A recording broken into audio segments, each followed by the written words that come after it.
ভাই আমি কিন্তু বিদ্যুতের সিন্ডিকেট খুঁজে বের করছি, আমি কিন্তু বের করে ফেলছি ভাই। আপনারা দেখেছেন আমার গত দুটো ভিডিওতে আমি লাস্ট 3 মাসের বিদ্যুতের কারেন্ট বিলের কাগজ নিয়ে কথা বলেছি।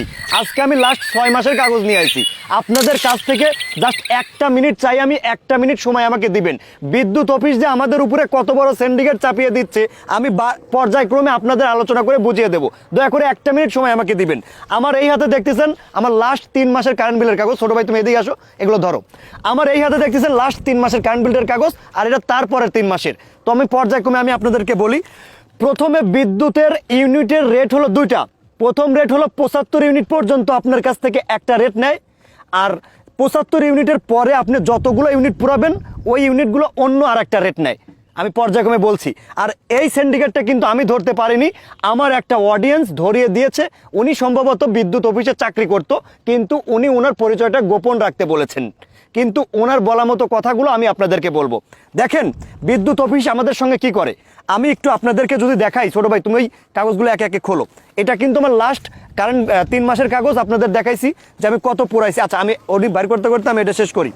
আমি বর্তমান মাসে ইউনিট পুরিয়েছি। আচ্ছা আমি একবার গত 3 মাস থেকে শুরু করি। আমি গত মাসের আগের মাসে ইউনিট পুরাইছি 75 ইউনিট। আচ্ছা একটু মনে রাখেন ভাই। আর গত মাসে পুরাইছি 100 ইউনিট, একটু মনে রাখেন। আর বর্তমান মাসে আমি ইউনিট পুরাইলাম। আচ্ছা বর্তমানেটা আমি একটু বাদ রাখতে চাই। আমি গত 4 মাসের ইউনিটটা একটু দেখাইতে চাই। গত 4 মাস আগের ইউনিট ছিল আমার 75 ইউনিট, ধরো ছোটো ভাই ধরো। তার আগের মাসের ইউনিট ছিল আমার 40 ইউনিট, ধরো। তার আগের ইউনিট ছিল আমার 40 ইউনিট, ধরো। তো এই যে আপনারা দেখলেন 40, 40, 75, 50 ইউনিট আমি পুরাইছি কিন্তু গত মাসে। আমার বর্তমান মাসে ইউনিট এসে দাঁড়াইলো 185 ইউনিট। সেখানে কিন্তু আমি কোনো কিছু পরিবর্তন করিনি, আমার জ্বালানি কিন্তু একই রয়েছে, আমার বাল্ব আমার ফ্রিজ সব কিছু এক। কিন্তু যেখানে আমার 75 ইউনিট, 40 ইউনিট, 50 ইউনিট, সেই ইউনিট আমার বর্তমান মাসে এসে দাঁড়াইলো 185 ইউনিট। এটা তো আমি ভাই হতাশ কিভাবে আসলো। আমি যখনই পর্যবেক্ষণ করতে লাগলাম আমি কিন্তু অফিসেও গেলাম। তো অফিস থেকে আমাকে কি বললো, আপনি একটু মিটারে গিয়ে মিলিয়ে দেখেন তো ঠিক আছে কিনা। তো আমি তো মিটারে গিয়ে মিলাইলাম, হ্যাঁ ঠিক আছে। এই যে মিটারে গিয়ে মিলালাম আমার ইউনিটটা ঠিক আছে, 185 আমি পুড়িয়েছি। তো তখন আমি কারা ধরবো বলেন, ধরার তো জায়গা নেই। কিন্তু এইটা কেন করে তারা জানেন, এইটা কিভাবে তারা করে আমি বলি। আমি যদি কোনো মাসে 75 ইউনিট ধরেন, কথার সাপোজ আমি পুরাইলাম, কথার সাপোজ ধরেন আমি 75 ইউনিট এই মাসে পুরাইলাম, ওনারা আমাকে দেয় 50 ইউনিট, হাতে রেখে দেয় 25 ইউনিট। আগামী মাসে ধরেন 75 পুরাইলাম, ওখান থেকে আমাকে 50 ইউনিট দিল, হাতে রেখে দিল 25 ইউনিট। তো এই 25 আর এই 25 কত হলো, 50 ইউনিট। তো তারপরের মাসে আমি আবারও 75 ইউনিট ধরেন পুরাইলাম, আবার আমাকে 50 ইউনিট দিয়ে হাতে রেখে দিল 25 ইউনিট। তাহলে কত ইউনিট হলো, 75 ইউনিট কিন্তু হয়ে গেল। তো এইভাবে এই যে ইউনিটগুলো যে জোড়া করে, এই ইউনিটগুলো জোড়া করতে করতে করতে তারা 75 ইউনিটের উপরে নিয়ে যায়। যে মাসে দেখে আমি 75 ইউনিট পুরাইছি, ওই 75 এই 75 মিলিয়ে তারা আমাকে ইউনিটটা সুন্দর মতো লিখে দেয়। এতে তাদের লাভ কি বলেন তো। এতে তাদের লাভ হলো এটাই যে ওই যে 75 ইউনিটের পরের যে রেটটা, যেমন আমার যদি বাসার ইউনিটের রেটটা আমি বলি, আমার বাসার ইউনিটের রেট হলো আপনার 75 ইউনিট পর্যন্ত আমার কাছ থেকে প্রতি ইউনিটের ন্যায় হলো 5 টাকা 26 পয়সা।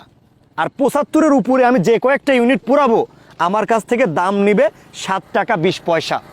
এই যে 2 টাকা লাভ, এই যে 2 টাকা 6 পয়সা লাভ, এইটাই তাদের লাভ। যে কারণে তারা আমার মিটারে ইচ্ছাকৃতভাবে আমি 75 ইউনিট পুরাইলে প্রতি মাসে আমাকে 50 ইউনিট করে লিখে দেয়, হাতে রাখে তারা 25 ইউনিট। এইভাবে হাতে 25 ইউনিট রেখে রেখে যখন সব মিলে 75 ইউনিট হয়ে যায়, আবার বর্তমান মাসের 75 আর ওই হাতে রাখার 75 দুটো অ্যাড করে আমাকে চালায়া দেয়। তাইলে যাতে আমার কাছ থেকে ডাবল দাম নিতে পারে তারা, কারণ ওই যে 75-এর উপরে গেলে যে একটা বাড়তি রেট, এটা তো তারা পায় না। আমি যদি প্রতি মাসে 75 করে পুরাই, তারা যদি আমাকে 75 করে লিখে দেয়, তাহলে তো সেটা পাবে না, তারা বাড়তি রেটটা তো পাচ্ছে না। যে কারণে তারা হাতে জমা রাখে, হাতে জমা রাখতে রাখতে যখন 75-এর উপরে যায় তখন তারা সেই বাড়তি রেটটা আমার কাছ থেকে ওসুল করে নেয়। একটাবার চিন্তা করতে পেরেছেন এই বিদ্যুৎ অফিস কতটা সিন্ডিকেট করতেছে আমাদের সঙ্গে, এই বিদ্যুৎ অফিস আমাদের উপরে কতটা ভার চাপায়া দিচ্ছে, একটাবার কি চিন্তা করছেন? আমরা কখনো চিন্তাও করতে পারি না। ভাই আমার অডিয়েন্সের কাছে আমি একটা অনুরোধ করতে চাই, দয়া করে আওয়াজ তোলেন সবাই মিলে, যে আমরা 75 ইউনিট আমার বিদ্যুৎ আমি ব্যবহার করব। আমি কেন 75 ইউনিটের পরে গিয়ে বাড়তি দাম দিয়ে ব্যবহার করব? আমি একজন গ্রাহক, আমি 75 না আমি 1000 ইউনিট ব্যবহার করব।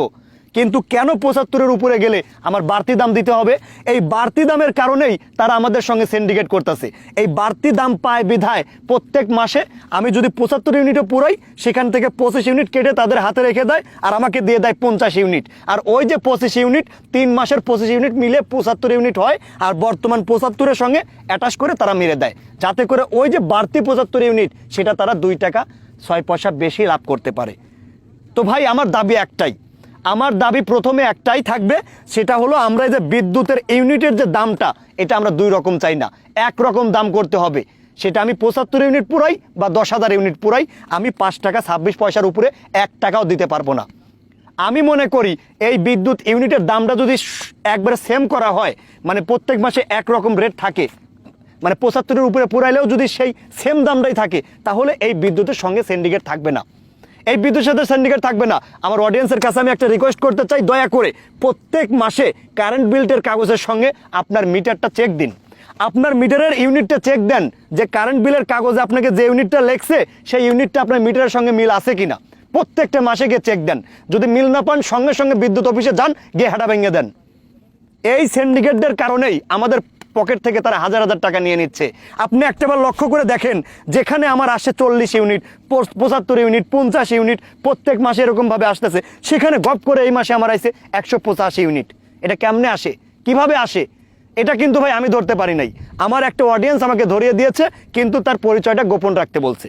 সে বলছে সে হয়তো বা বিদ্যুৎ অফিসে চাকরি করে, সে বলছে ভাই আমার পরিচয়টা গোপন রাখবেন, কিন্তু আসলে আমার ইচ্ছা থাকা ইচ্ছা না থাকা শর্তেও এই কাজগুলো তাদের করতে হয়। যারা এই কাজগুলো করে তাদের কিন্তু ভাই উপরেও আছে, কিন্তু রাঘব বোয়াল, অনেক রাঘব বোয়াল আছে, তারা কিন্তু একা না। এই যে যারা ইউনিটগুলো লিখে নিয়ে যায়, তারা মন গড়া ইউনিট দেখে, তারা মন গড়া ইউনিট দেখে। আপনি 200 ইউনিট পুরাইলে আপনাকে সেই মাসে হাতে রেখে দেয় 50 ইউনিট, আপনি যদি 150 ইউনিট পুরান, সেই মাসে হাতে রাখে 50 ইউনিট। এইভাবে হাতে রাখতে রাখতে এক মাসে অ্যাড করে আপনাকে দিয়ে দেয়। আপনি কি বুঝতে পারতেছেন না, যেখানে আমার 40 ইউনিট, 50 ইউনিট, 75 ইউনিট পুরাই, সেখানে আমি 185 ইউনিট কিভাবে পুরাইলাম? এইভাবেই তো পুরাইলাম, কারণ আমার গত 3-4 মাসের, গত 6 মাসের ইউনিট তারা জমাইছে তাদের হাতে। আমি তো ভাই কাগজটা মিলাইতে যাই নাই, আমি তো কাগজটা মিলাই নাই, যে কারণে আমি ধরাটা খাইছি।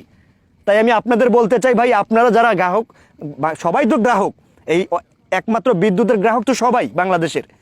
তো আমি সবাইকে বলতে চাই ভাই, আপনাদের কারেন্ট বিলের কাগজের সঙ্গে একটু মিটারটা মিলিয়ে নেবেন। অবশ্য মিলাবেন নিবেন কেমনে? আপনার কারেন্ট বিল লিখে নিয়ে যায় 15 দিন আগে, আপনাকে এই বিলের কাগজটা দেয় 15 দিন পরে, আপনি কিভাবে মিলাবেন? জলে বাস করে কি কুমিরের সঙ্গে লড়াই করা যায় ভাই বলেন? তারা যদি তাদের জায়গা থেকে হনেস্ট না হয়, তারা যদি তাদের জায়গা থেকে সৎ না হয়, তাহলে আমরা গ্রাহকেরা কই যাব বলেন? আমরা গ্রাহকেরা কই যাব ভাই? এই কাগজটা, এই ইউনিটগুলো লিখতেছে 15 দিন আগে, এই বিলের কাগজটা আপনাকে দিচ্ছে 15 দিন পরে, তাইলে আপনি কেমনে কি করবেন? আপনি মিলাবেনই বান কীভাবে? এখানে তো মিলানোর কোনো অপশন নাই। অতএব আমি বলতে চাই ভাই, সবাই আওয়াজ তোলেন, এইভাবে কেউ বসে থাকেন না। এই যে আমাদের সঙ্গে সিন্ডিকেটটা করতেছে, এই সিন্ডিকেট আমরা ভেঙে দেব, এই সিন্ডিকেট থাকতে দেব না ভাই। এই যে 75 ইউনিট পর্যন্ত আমার রেট হলো 5 টাকা 26 পয়সা, আর 75-এর উপরে গেলেই 7 টাকা 20 পয়সা হয়ে যায়। টাকা কি বলদার গোয়াদে বাইরায় বলেন? এই যে আমার কাছ থেকে 2 টাকা 6 পয়সা বেশি নেবে, এটা আমি কেন দেবো? আমি একটা গ্রাহক, আমি 75-এর উপরে ইউনিট পুরাবো, কিন্তু রেট দেবো একটাই। আশা করি আপনাদের বুঝাইতে পেরেছি। তো আজ এ পর্যন্তই, দেখা হচ্ছে আমার আগামী যে কোনো একটা গুরুত্বপূর্ণ ভিডিও নিয়ে। সে পর্যন্ত সকলে ভালো থাকবেন, সুস্থ থাকবেন, হাশেম ভাইয়ের সঙ্গে যুক্ত থাকবেন। আল্লাহ হাফেজ।